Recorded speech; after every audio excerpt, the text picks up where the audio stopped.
So welcome. If this is the first session you've been to, welcome to our 41st annual conference. We were just chatting beforehand, and Craig's been a long time member. I don't know, Craig, how many conferences you've been to, but probably a number of them. Three or four, I think. Okay, nice. So thanks for being here today. My name is Janine Shepard. I'm the Education and Engagement Manager here at Seed Savers. And we have Craig LeHoullier here. He is our tomato advisor for Seed Savers Exchange. And he's working on this really cool collaborative breeding project that you're going to hear all about. We're really excited to have him telling us all about the work that he's doing. He's going to do a presentation for about 45 minutes, and we'll have about 15 minutes at the end for question and answer. So if you do have questions along the way, feel free to put them in the chat. I'll collect those as we go, and we'll make sure those get asked at the end of the session. Craig has also offered that he's going to share his contact information. So even if there are questions that we don't get to, we'll be able to share those with Craig afterwards and keep the conversation going even past today. So Craig, thanks so much. You're always really generous with your time and expertise, and we so appreciate you being here. I'm going to go ahead and just hand this over to you. All right. Well, thank you, Janine, and hey, all my Seed Saver friends, people involved with the organization. I probably have met some of you at previous conferences. All I can say is it is an absolute honor to be able to do this. I've always felt this way when doing anything involved with the Seed Savers Exchange. I just told Janine that if Kent and Diane didn't come up with this incredible, to me, one of the most important ideas of any of our existence, to create this exchange, we'd all be growing big boys and better boys and whoppers and having really, really boring gardens. But instead, we get to grow stories and history in our gardens, and it's just amazing. So we're going to do something a little different today. And instead of talking about the classic heirlooms, the Cherokee Purples and the Brandywines, we're going to talk about what I like to think of as tomorrow's heirlooms, which are coming up with a way to create some novel open pollinated varieties that, if they're deemed to be useful and people like them, they will be grown for the next 50 or 100 years or more, and they'll become heirlooms. And I've kind of invented a name for what we're doing called crowdbreeding, because that's what we're doing. And you'll see when I get into the content of this, how many people have been involved and from where. I think it is a novel approach to creating new varieties, enlisting the talents and the enthusiasm of amateurs all over the world. So let's get into the slides. And of course, my slide thing doesn't want to work right now. So I'm going to stop sharing and try this again. I think I know why. Let's try this. I had one too many open. All right. So some of you may have remembered that I lived in Raleigh, North Carolina for 28 years and somehow managed to grow tomatoes successfully there despite the heat and the humidity. But after 28 years, it came to be a bit too much for us, and we decided to flee west to the mountains. Anybody who knows where Asheville, North Carolina is, we're about 20 miles south in Hendersonville. And this is an example of one of our new playgrounds. We're about 20 miles from the Pisgah Forest and the DuPont Forest, so we like to take our dogs out and hike as much as we can. This is Coda and Marlin, our two of our three rescue dogs, and I. Looks like in probably the winter time in DuPont. I really like to start a talk with what's going on in my garden at the moment. So I took this picture this morning. I think of it as a tomato jungle. My dogs think of it as a tomato maze. And what I have here are 62 tomatoes in straw bales and grow bags, all different types. I'm also gardening. Well, there is a view where you can actually see where I am in the season. I am in the cusp of joy. This is when varieties should start ripening. I'll show you a picture of what I picked last night. I've got two other areas that I garden. One of them is our gravel driveway, where I'm doing a lot with different hot peppers and sweet peppers and eggplant. I do a lot of dehybridizing work to create open pollinated versions and selections from some really good hybrids. I really like the concept of seed saving. So I always drive towards open pollinated. And this is truly the research and development area where some of our dwarf tomato project work is going on. And over here where I'm playing around with micro dwarf. So I am having a blast here. We have a flat 1/4 acre. It's sunny all the time. And we don't seem to be bothered by deer or bears. Now, this is a big moment for me. I planted my tomato plants largely on May 1st, and we're getting to day 75. And so when I went out last night and watered, this was our first harvest. You can see that there's writing on the shoulders because these are either new heirlooms, such as Aunt G up there, Aunt Gladys, or they're new projects that I'm working on, such as crossing 2 great indeterminates to see what the hybrid is like, 2 indeterminate heirlooms. And in the lower left, you see where I crossed Ferris wheel times striped sweetheart. That's the hybrid fruit. I've done Little Lucky times Blues Bling, et cetera, et cetera. I could talk about this stuff forever, but let's get into the topic. So why dwarf tomatoes? This is an example of what the garden looked like during the last decade or so in Raleigh, where because of low sun exposure in my traditional garden, I had to convert to using the driveway and to growing in containers and straw bales. So that's what it looked like then. For about 20 years, we sold seedlings at the Raleigh Farmers Market. And we had either our little Dixie cups or our little containers, and it was kind of quaint. And we got to introduce the people in the Triangle area of North Carolina to heirlooms over that 20-year period, many of which had never grown anything other than a red tomato. But one of the most frequently asked questions was, what have you got that tastes great and I can grow it in a pretty small container? I don't have to climb a ladder to harvest it. I'm only gardening on my deck or my driveway or my balcony or my patio. So these real tall growing varieties are really a pain for me. What have you got?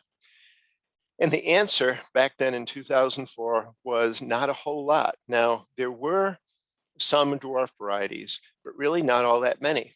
So the ones, and many of these are historically relevant, but very little development work had been done on them. So in the 2004 timeframe, you could grow lime green salad, one of Tom Wagner's really good open pollinated dwarfs, or dwarf stone from Livingston Seed Company, 1905, golden dwarf champion, which Burpee put out in the 1890s, dwarf champion also from the 1890s, and new big dwarf, which is really the key variety here.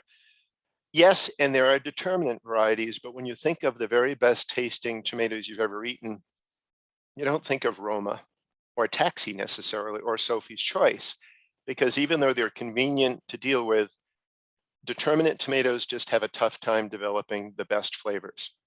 So I was a seed catalog collector for many years, and I remember picking this one up and flipping to a page where it talked about Isbell's new big dwarf. And it talks about this being a 1-pound tomato on a plant that stays about 3 or 4 feet tall. And it talks about how they did it. They crossed Ponderosa, which was the large pink tomato of the time, with dwarf champion, which is a dwarf tomato with small pink tomatoes. And they did selection work to come up with this variety. I actually found this variety in the USDA, requested a sample, grew it in my garden, and was blown away by the quality of this tomato and how beautifully it grew. So then I thought, let's put a project together to see if we can create more of these types, because no one ever took full advantage of enlarging the scope, the fruit size, the color, the flavor of these dwarf types. The very first dwarf tomato is actually Delay, D-E-L-A-Y-E, named after a chateau in France. And it was listed in seed companies in their mid-1800s, but no one ever bred with it and created other varieties. So it just kind of went to extinction. Now, everything on this dining room table, I took this picture back in the mid-2000s when we were really digging into this dwarf project and figured out what its potential was. Look at the size of some of these. These are 1-pound tomatoes in many cases, greens and yellows and whites, purples, browns. They're all from plants. that grow at half the vertical rate of the tall growing indeterminate varieties, and they don't need pruning. So just a few statistics about our project. We actually formally began it when we had a discussion on Garden Web. This woman in Australia, Katrina, and I, she is the project co-lead, she likes to cross tomatoes. So she started getting all of the best types of indeterminates, such as the Cherokee Purples and the Brandywines and such, and was crossing them to some of these very limited numbers of dwarfs that weren't that delicious, but we thought we could create something great out of them.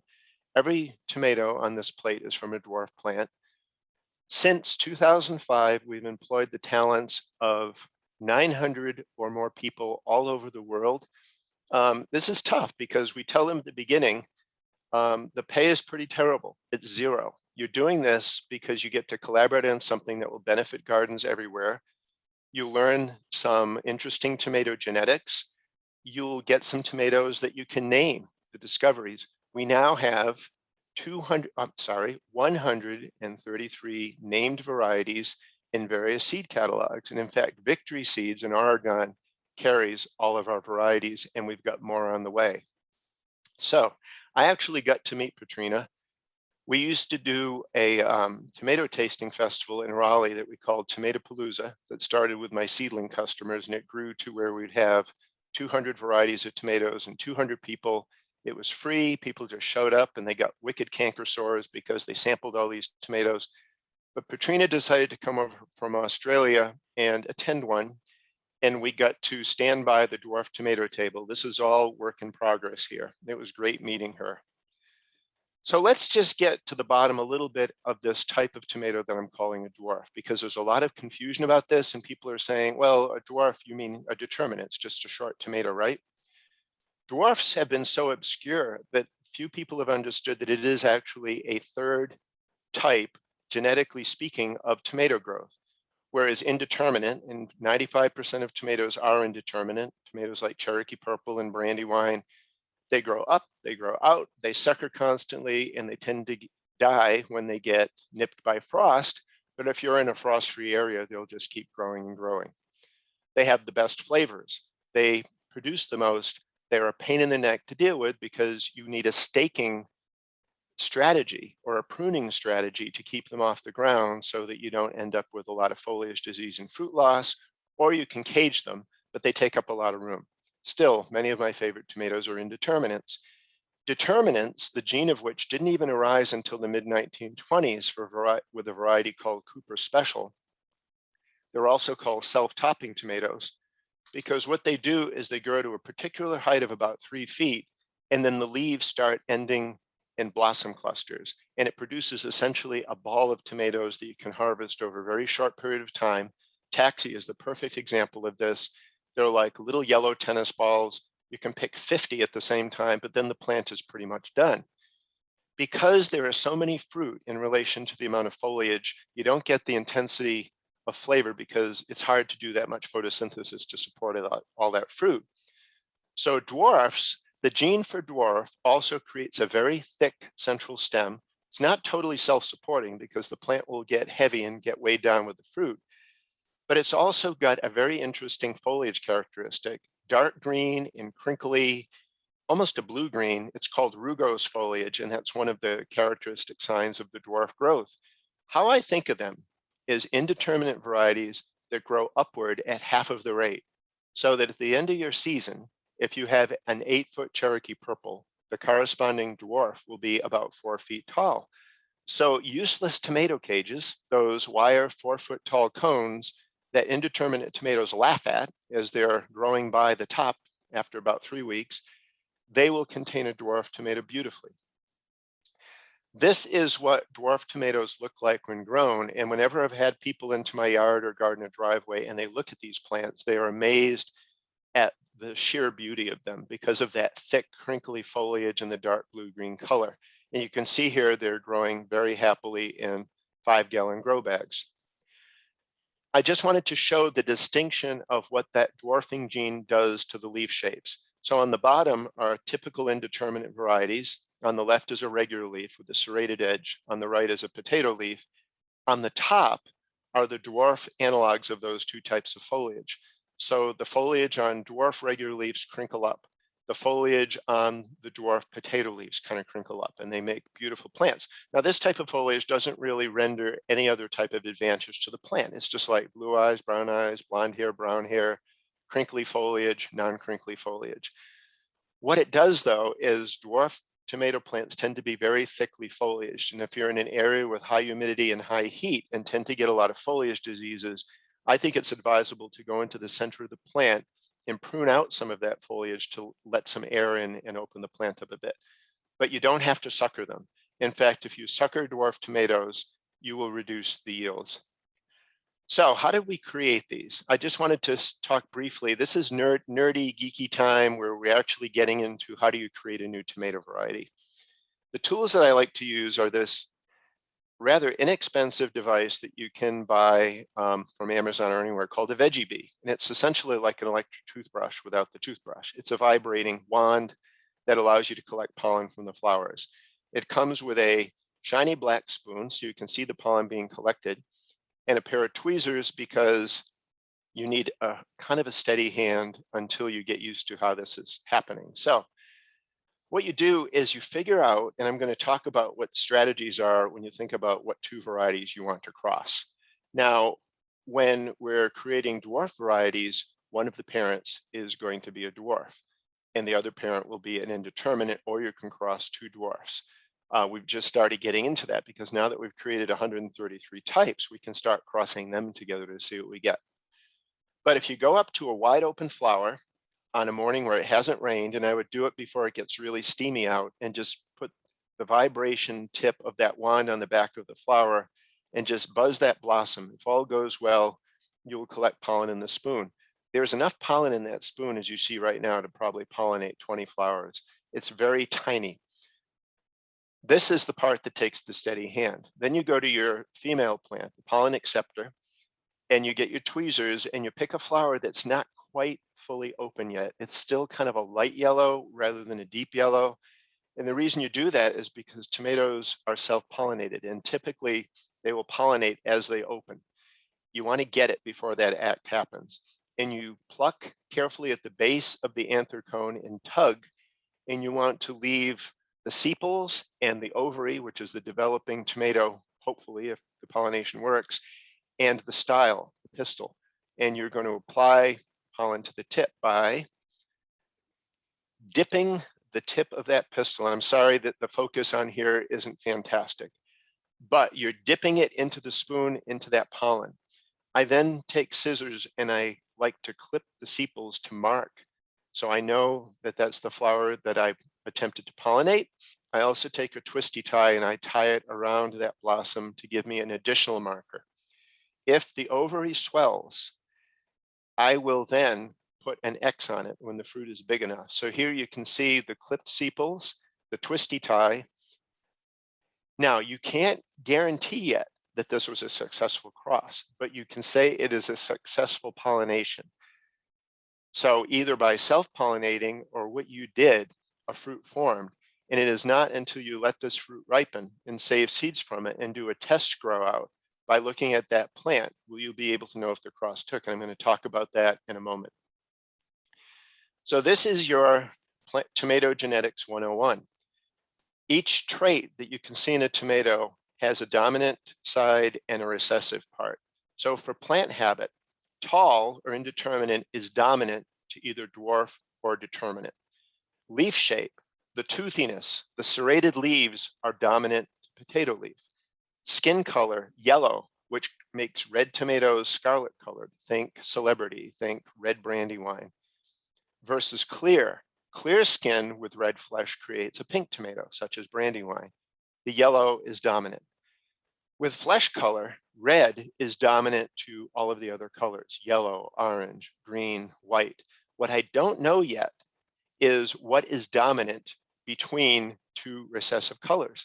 So if you cross an orange tomato with a yellow tomato, what color will dominate in the F1 hybrid?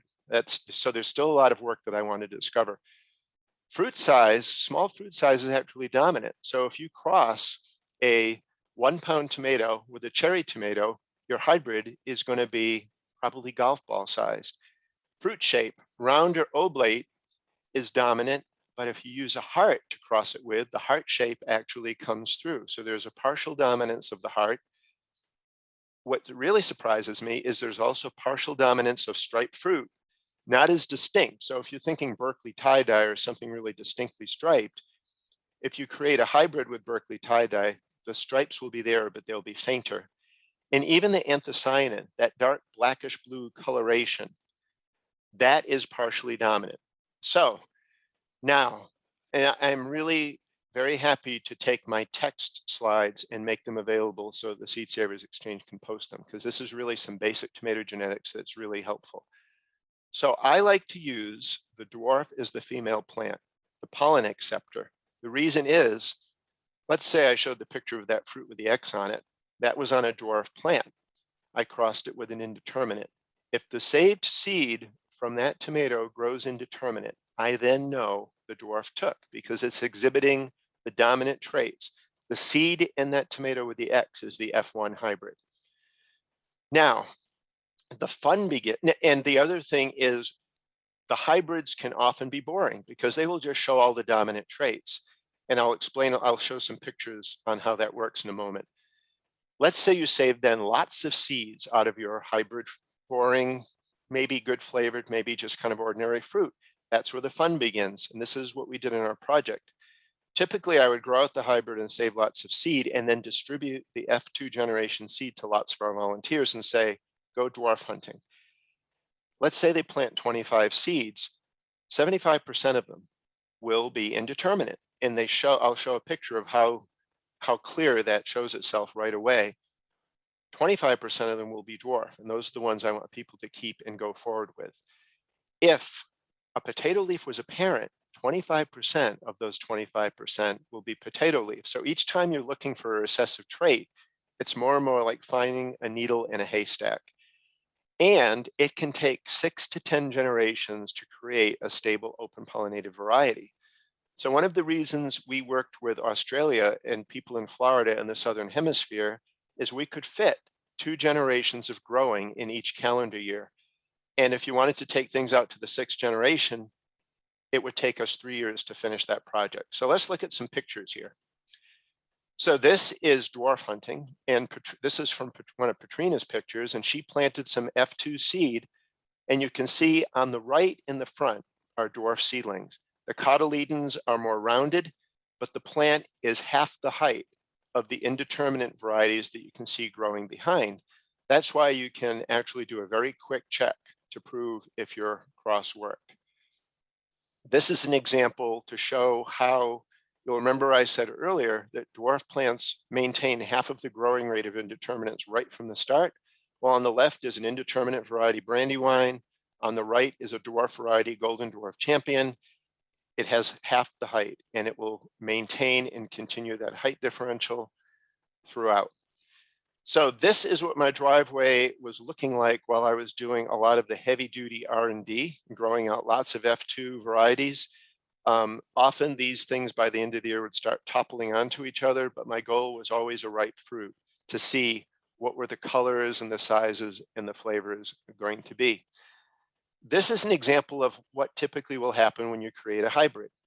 So this was me crossing Cherokee chocolate, the tomato on the left, that has the dark black tomato interior, the dark crimson flesh with a little bit of retained chlorophyll, which is what makes Cherokee purple and Cherokee chocolate, and these black tomatoes look so dark, with yellow skin. That's why it's chocolate instead of purple. And I crossed that on the right with a large, I'm trying to, let's see, I've got to move myself out of the way. So we crossed Cherokee chocolate with dwarf Mr. Snow, which is a potato leaf, white fruited dwarf with clear skin, white flesh. The F1 hybrid is in the center, indeterminate plant, regular leaf foliage, but it shows all of the dominant characteristics, which are red flesh, yellow skin, and it looks like just your normal old red tomato. Now, that center tomato, when seeds were grown out, 75% would be indeterminate, 25% were dwarf, 25% of those were potato leaf dwarf, and we got all kinds of fruit colors.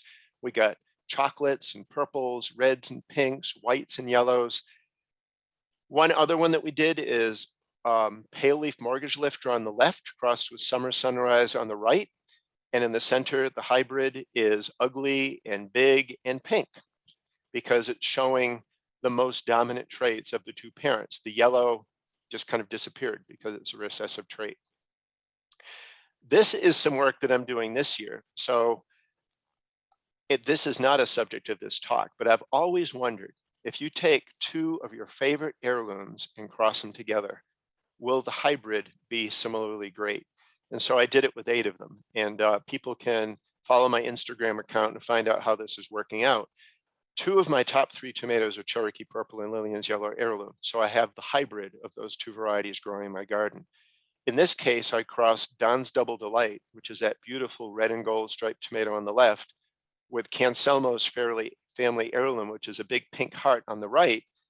And I just picked the hybrid a few days ago. It's in the lower center, and it is a partially heart-shaped pink tomato with faint stripes.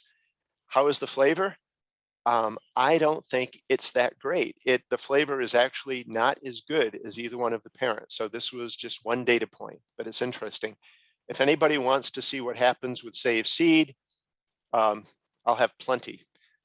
All kinds of combinations will come out. So thanks to Disney, we had an idea for our dwarf project, our dwarf tomato breeding project, that we had the 7 dwarfs from Disney films to start naming our families with. Now, because we've now created about 110 families, we quickly ran out of the Disney names, but you can see we started on the right track, Sneezy and Sleepy. Ignore Sleazy for a minute. This is what happens when you run out of Disney names, is you start making up names. So Sleazy sounded appropriate. Grumpy, Happy, Bashful, Witty, Dopey, and Doc. The ones that I have in bold blue text have given varieties that are now released.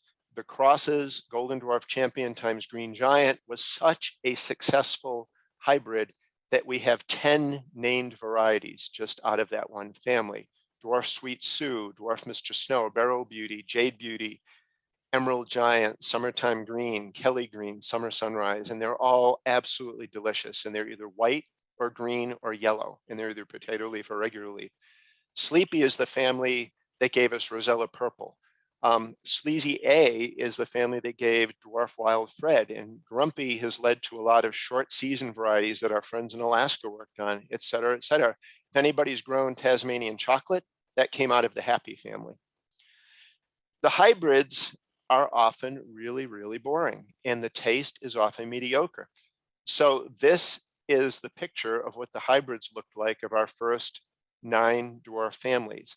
And the only ones that I thought really tasted decent were Sneezy in the upper left and Sleazy in the lower right. All of the others tasted like just average tomatoes that you would bypass in a second.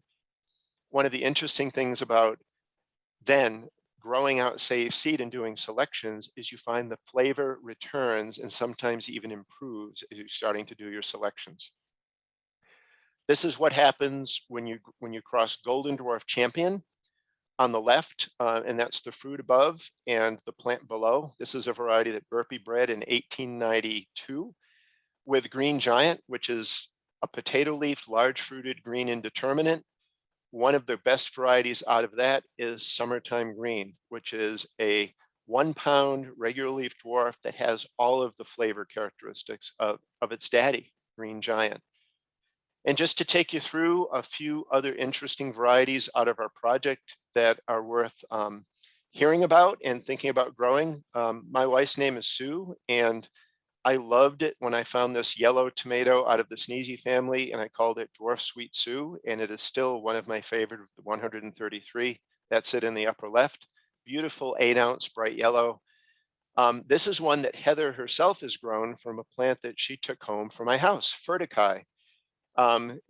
Impossible to say, impossible to spell. However, the reason it's named what it is the fellow who discovered it is in New England, and he wanted to name it the Maori language version of red and gold, hence Furticae. It is an 8 to 12 ounce, absolutely delicious yellow-red bicolor on a potato leaf dwarf plant. We have heart-shaped ones, Dwarf Pink Passion in the lower left.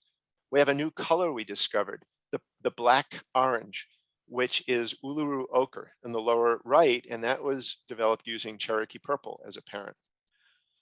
These all came from the Grumpy family, and the people that did the most work on these were in Alaska doing greenhouse work. So these are all wonderful early season, short season varieties for people who have issues getting tomatoes to ripen, and the flavor is really nice. And we have Arctic Rose and Yukon Quest and Iditarod Red, and Sean's Yellow Dwarf is actually out of the Whitty family. That is another wonderful variety in the upper right.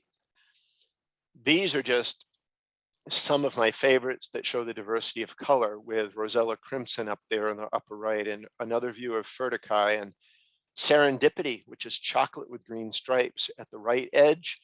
And we have Rosella Purple, and we have Perth Pride and Baronia. Baronia is in the center up, and Perth Pride, which is the most incredibly tart, mouth-tingling tomato you've ever eaten, is in the center. It's like perfect little purple golf balls of tartness, and Big Green Dwarf. A few that we're particularly proud of just because they're not only delicious, but they're beautiful is Firebird Sweet. And we bred this from a family that used Beauty King to introduce the stripes. And Wild Fred, a purple tomato, was one of the other parents. Fred's Tie-Dye, which is just like a work of art. Purple with green stripes, almost silvery stripes, incredible flavor. Victory Seeds just released another one of my favorites, which is Speckled Heart. 6 to 8 ounce, extremely prolific. Plant is particularly compact, about 3 feet tall, and you get these absolutely delicious red hearts with gold stripes. This is Tiger Eye, which has that same unusual black-orange color. We just released this, and I came up with the name Dwarf Purple Heartthrob because it's from the Hardy family. It's one of the most uniquely colored tomatoes that came from our project, and it is actually beautifully heart-shaped. And I crossed Summertime Green with the tiny little Mexico Midget to create the Teensy family, and we're now popping out all of these delicious cherries, the first of which I think will be offered next year. And the fellow from Wisconsin, because he lives in a place where there is a water tower with a smiley yellow face on it. It's called Eagle Smiley Face Yellow, and that will be the one on the right. We started playing around with different types of foliage. I've worked with yellow leaves and carrot leaves. This is one where I worked variegated foliage into our dwarf. This variety is Dwarf Walter's Fancy, and I created the family by crossing variegated with Dwarf Mr. Snow. And the tomatoes on this are about 8 to 10 ounces, and they're ivory colored, and Victory Seeds is selling this. And this one will be named for my wife's mom. It's going to be Dwarf Ann's Dusky Rose Plum, and it is a work in progress. We still got some work to do on this, but it's a really tasty pink or purple paste with the anthracene and shoulders. So a big project like this, you need a way to manage it. And we, for many, many years, we backed off it a little bit now just because our project is kind of in the decline a little bit, but we tracked all of our data on a website called Tomatoville. And the dwarf area was locked down just so that people involved in the project could get in and out of it.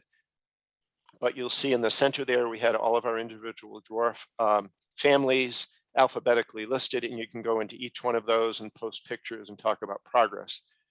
There's another aspect of data management. What do you do with all the seeds? Because I'm the central project manager. I get all the seeds, I make the decisions, I send all the seeds out. And each year I'm sending out thousands of samples to hundreds of people, but I'm receiving hundreds of samples back. So I have an Excel spreadsheet. You'll see at this point, I was in the 6,000s with numbers of seed samples. Now I'm well into the 7,000s, and I'm capturing the family name. If it's a named variety, the name of the variety, the person who sent me the seeds, the seed vial source number, and descriptions.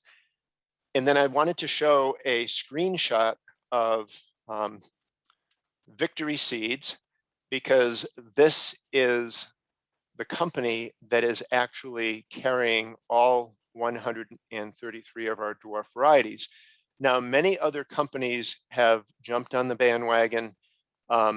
Southern Exposure Seed Exchange has been slowly wading into this. They were one of the first to sell Rosella Purple. They're now selling Dwarf Emerald Giant. and Summer Sweet Gold. Fruition Seeds, my friends up in New York, have jumped in a big way. Petra Page Mann has at least 10 or 15 of our dwarfs. I know that Tomato Fest out in California, Gary and I have been talking about adding dwarfs, and he's been using Victory Seeds as his seed source and then selling them on his website. But it's really interesting because I can look at any of our 133 names now on Google and Google them, and I can start seeing lots and lots of people, seed companies carrying them. So maybe it's a good time to talk about our whole philosophy of this project. We wanted to use amateurs and volunteers to create something, but not brag about it or boast about it or expect people to pay the project about it.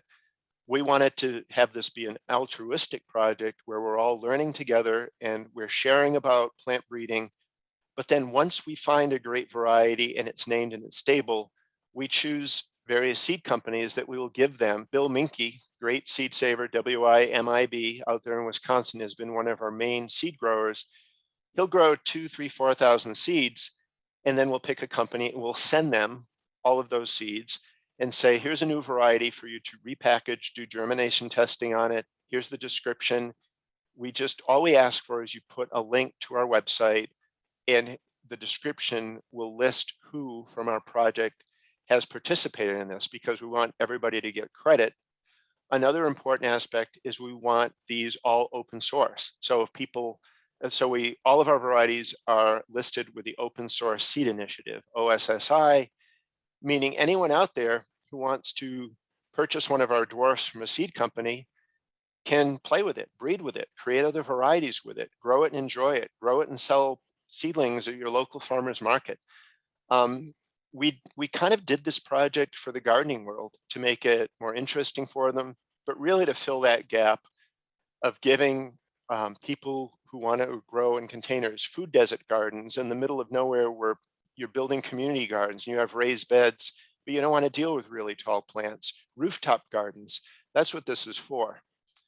So I wanted to spend a few minutes talking about some of the challenges of a project like this, because I'm sure some of you may be involved in a seedling trial where you may be trying some of these varieties or different varieties, or you're thinking of conceiving and starting a breeding project of your own, or you want to email me and jump in next year. As the person who has been co-leading and currently leading the project, because Patrina and I can't really send seeds back and forth anymore, and she's reduced her gardening. So really it's kind of on to me.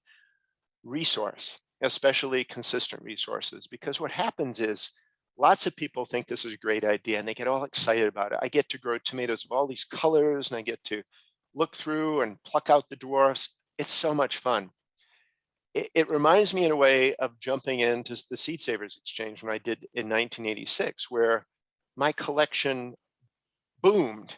And then all of a sudden I had to start pulling back because I didn't have the resources to be able to grow all of that many varieties every year and then start responding to seed requests. Over my years in the Seed Savers Exchange, I've actually seen a lot of SSE members completely disappear because they burned out. They went in too deep and too big and they couldn't deal with it anymore. So I've received full seed collections from people who have just dropped out of it. The other thing about consistent resources, and I'm not all that great at this, is the discipline necessary to, and it feeds into the second point, adequate and consistent data collection. And really, adequate is the most important thing, because a lot of times we've had great volunteers that have grown a lot of seed, and I'll get a sample of 25 seeds back with no description, no pictures, no nothing. So I've got the seeds, which is great, but I have no idea what the person saved the seeds for. Was it a great variety, a poor variety? So consistent returns of seed samples. For every 100 volunteers we've had, 10 or 15 would be really, really rigorous about returning seed samples. Some of those who dabbled in it, and I'm not worried about this because like I said, nobody's getting paid. This is just all volunteer work to see how it works out. And like everything else in life, many are called and few are chosen because they just haven't figured out this isn't their thing, or yes, this is my thing. So I would say 90% of our project successes of those 900 people have probably been created by a core of about 100 or 150 people. Barriers to seed saving have popped up, and I'm sure this also affects Seed Savers Exchange members just sharing seeds together. We had to completely sever our US-Australia working relationship because of seed import laws. And I mean, I can see the logic in it. You don't want to import diseases, especially into an island nation. But it really hurt because we lost a lot of our resources, and we lost the ability to, while we're gardening in the summer, they're shoveling snow and vice versa. Here's one of the things that will always haunt me a little bit. We are leaving so much stuff on the cutting room floor because none of our gardens are big enough to explore all of the possibilities of any one of these crosses. So all we've been able to do is identify those things that have just jumped out at us with the limited amounts of plant grow outs that we could do. And we work to stabilize them. But I'm sure there's much, much, much else. And I've kept every seed from every lot, from everything everyone has sent me. So I've got libraries of stuff I could go back through and explore, but I'm still looking ahead. Here's one of the real important points, I think. So we've got these 133 varieties out. They're now all over the world, but they're really flying around our continent. People are growing them everywhere. Which ones are people going to love? Which ones do people think, well, this is kind of a cool tomato, but it's not filling a niche that I needed? Which ones are people going to grow in Seattle and they're not going to ripen? Or people are going to grow them in Virginia and they're going to get diseased? Which ones are going to set fruit in Texas or Florida? It's data. But it's not data to create this variety. This is post-release data that would be extremely valuable to seed companies, because I know Mike at Victory gets requests. I would like to try the dwarf tomatoes. I live in Vancouver. Which one of these 133 should I try? And it's finger in the wind. Typically, I'll get an email and I'll think about my experience with them. I'll think about the relative disease susceptibility I've seen in my growing them, how well they set fruit. But all I can do is give a rough estimate on how people succeed. So we've actually SeedLinked, which is an absolutely wonderful organization that provides structured trials.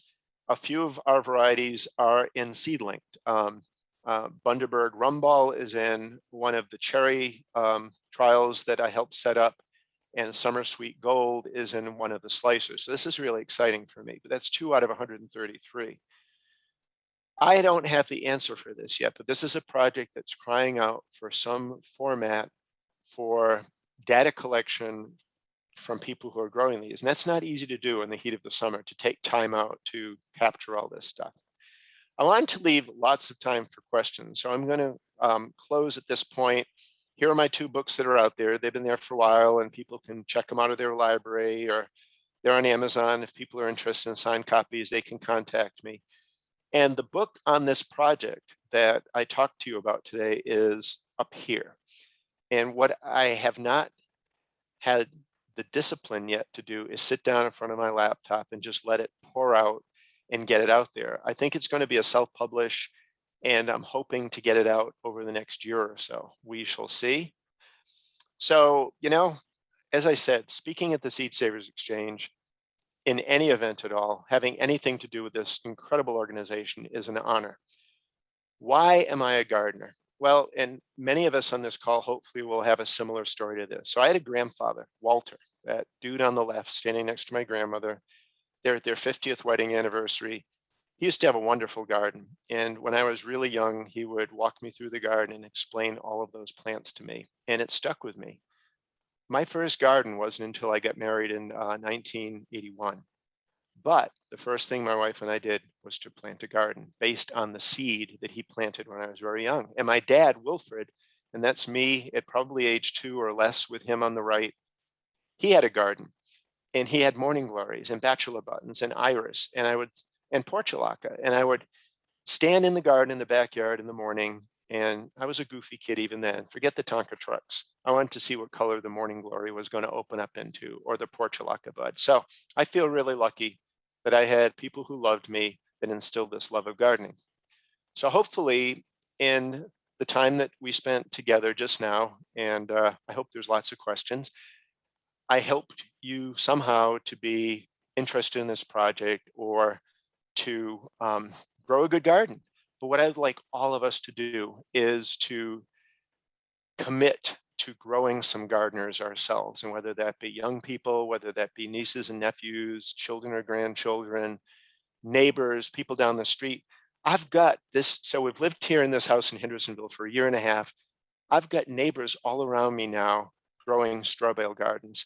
I've got people coming to my house and getting plants from me, and people want to try these dwarf varieties out. So this is exciting to me. This is the pay it forward part that all of us who are in the Seed Savers understand to do. So I'll make sure this slide is available, but I blog CraigLeHoullier.com, and there's FAQs, and I've got videos for how I start my seeds. I answer all of emails that come at me, nctomatoman@gmail.com. I am on Instagram a lot, and I don't know if some of you have or haven't caught my impromptu or scheduled IGTV live sessions, but I like to just go out in the garden with my camera and spend 45 minutes showing people what I'm up to and then taking questions. And I post those. You can find my account at NC Tomato Man, and there's the little IGTV tab. You can see all of those lives that I've done over the last year and a half. I'm on Facebook. I was off for a while, but I'm doing this tomato course with Joe Lample, Joe Gardner, and we have a private group where we answer questions. So I've kind of been enticed to be back on. I do a quarterly newsletter that you can ask for my website. I am involved in 3 seedling trial collections. And if anybody is interested in checking out the course that Joe and I are doing, and it's all self-paced online video, but we hold hour-and-a-half Q&A sessions with all of our students every Friday over Zoom. And you can just go to joegardner.com/growingepictomatoes. We haven't finished the course yet. He's coming to my house next week to film in my garden, and we'll finish the rest of the modules. The last thing I wanted to do is my little gift to you. So I can't say I've grown and tasted, believe it or not, all 133 of our releases, but I've probably grown and tasted about 120 of them. And what I wanted to do for a last slide is put together what would be a good starting point for a combination of great flavor and seeming ability to do well under a wide variety of conditions. And I've done these by color. So Sweet Scarlet Dwarf is one of my favorite reds. Snakebite is pink. Rosella Purple it tastes just like Cherokee Purple. Maralinga is a chocolate. Mr. Snow is white. Golden Gypsy is bright yellow. Blazing Beauty is orange. Emerald Giant is this 1 pound clear skin green. Furticae, yellow with red stripes. Firebird Sweet, pink with gold stripes. Sweet Sue is that wonderful yellow that I named after my wife. And Wild Spudleaf, if anybody struggles with Rosella Purple, go with Wild Spudleaf. But I think we're kind of right where we want to be. And I'm happy to take questions for as long as you want to put up with me. But thanks so much for attending. Thanks so much for your attention. I love giving this talk. Thanks for asking for it. Thank you so much, Craig. This is fascinating. Thank you. Yeah, we do have a few questions come in here. And just a reminder, go ahead and put any of your questions in the chat. You can also raise your hand. You can do that by clicking on the lower part of your screen. It'll say reactions. If you click there, above that, you can click raise your hand. The computer will then tell me that you have your hand raised. I can call on you and you can ask your question directly. So either of those, the raise hand or putting something directly in the chat, will get your questions asked. So yeah, thank you, Craig. This is so interesting. Couple questions coming in. I've got a question from Dawn asking, how large do you expect the fruit to be on a dwarf compared to the yield of a full-size plant? It's a great question. And like I was talking about in that last point I made on the things to consider slide, We don't know the full answer to that because to me, it's going to depend, as with all tomato varieties, how they're grown and how they're treated while they're grown. So are you going to do them in a raised bed, a traditional garden, in a container, in a grow bag? How frequently will you feed them, and of what? And what is your weather like that year? So I can help by saying that I typically will grow my dwarfs in 5-gallon grow bags, and I get decent yields on them, maybe sometimes 10 pounds for fruit, occasionally 15. They are now in straw bales this year, and that means they get the equivalent of a 20-gallon container, and I've got 2 plants out there that have at least 20 to 25 pounds of tomatoes on them. So, and you counterbalance that with the fact that they can be planted a little bit closer. And I think you could probably be able to achieve a similar yield per square foot of your garden. That may be the way that I'll put it. But if you're growing a large fruited dwarf and your temperatures are consistently at 90 or above, you'll experience blossom drop, and that will impact your yield. So all of the same issues that affect indeterminate tomatoes will affect dwarf tomatoes as well. But we're all on this journey together. And, I can't believe we've been doing this for 16 years. It feels like yesterday. So, and we're still scratching the surface. So great question. Thank you for asking that. And we'll all answer that together in the coming years, I hope. Yeah, thank you. And speaking of growing conditions, in the slides you show that you're growing in containers and you talk about growing in straw bales. What are the pros and cons there of choosing, if you're trying to grow for yield, do you have recommendations of one or the other or something different? So, I could look at all 4 forms of gardening and be able to pick out strengths and weaknesses. So a beautiful, flat, full sunny garden with rich soil is going to be wonderful. You have to weed it.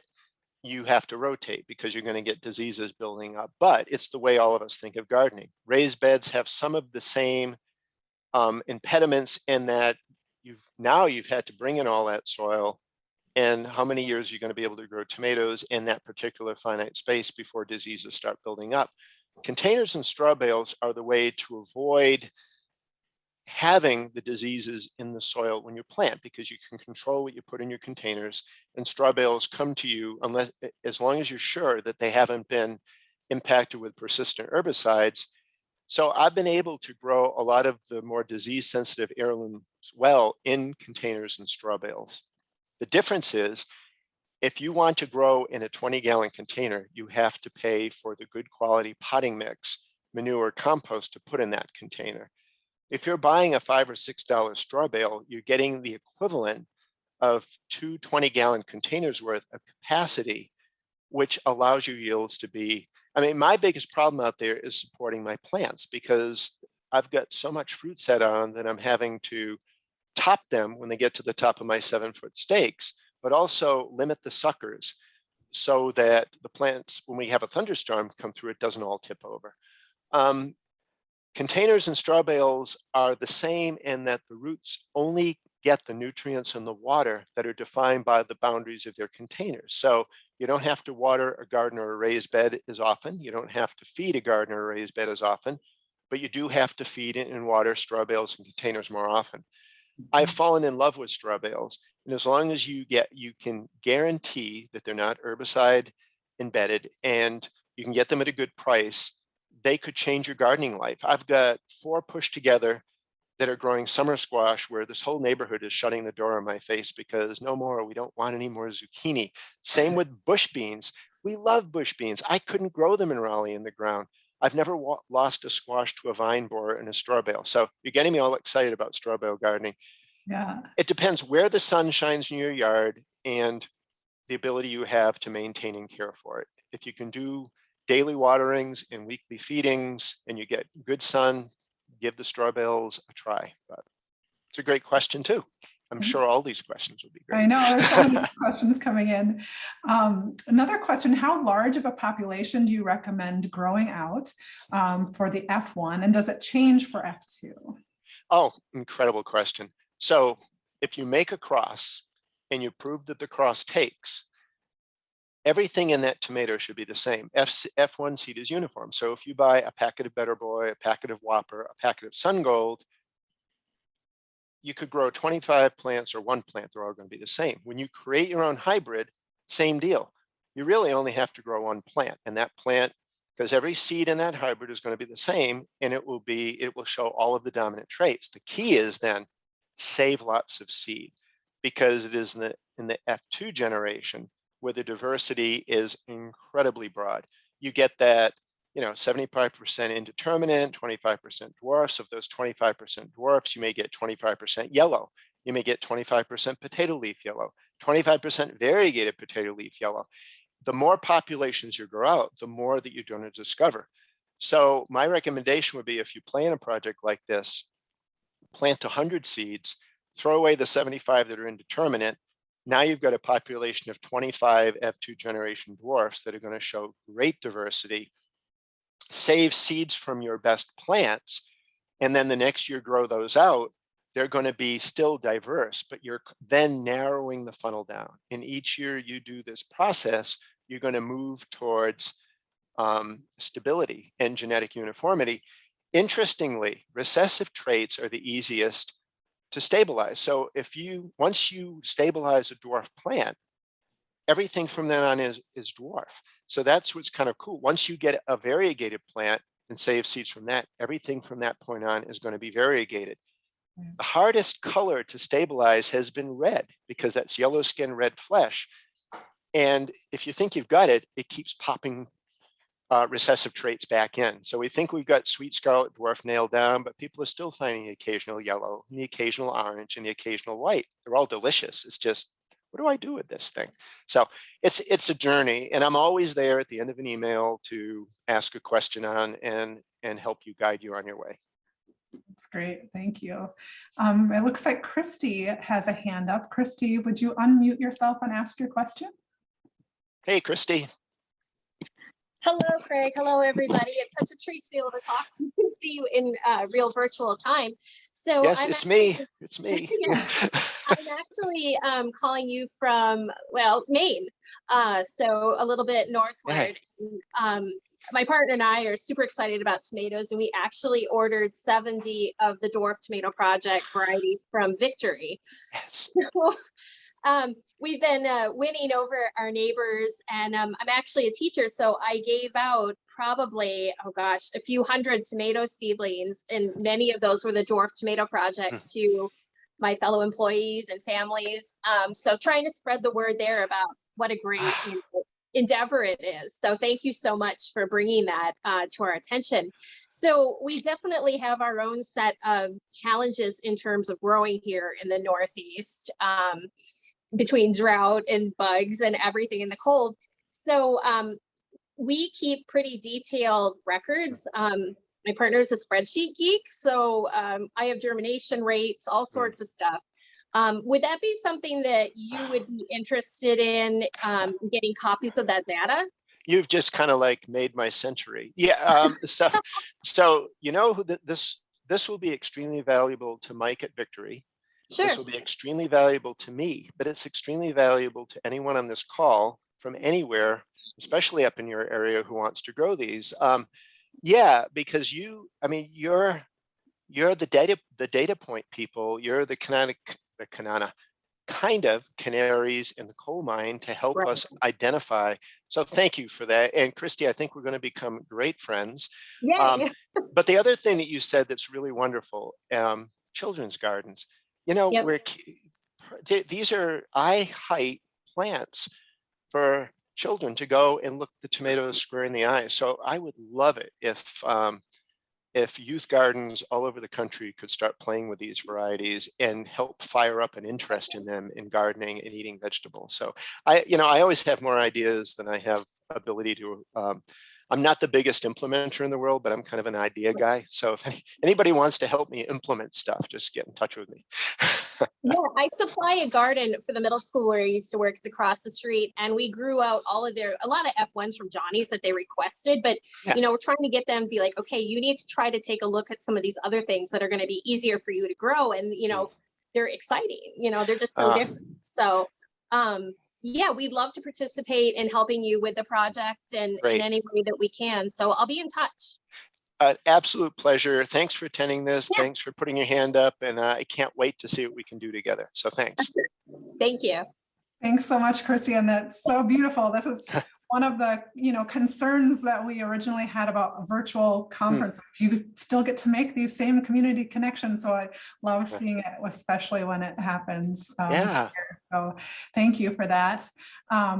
We unfortunately are running out of time. So I just want to take a minute to say that Craig has really generously offered to share his contact information, and also has said that if we at Seed Savers are going to take down all of the questions that you've put in the chat and send them to him.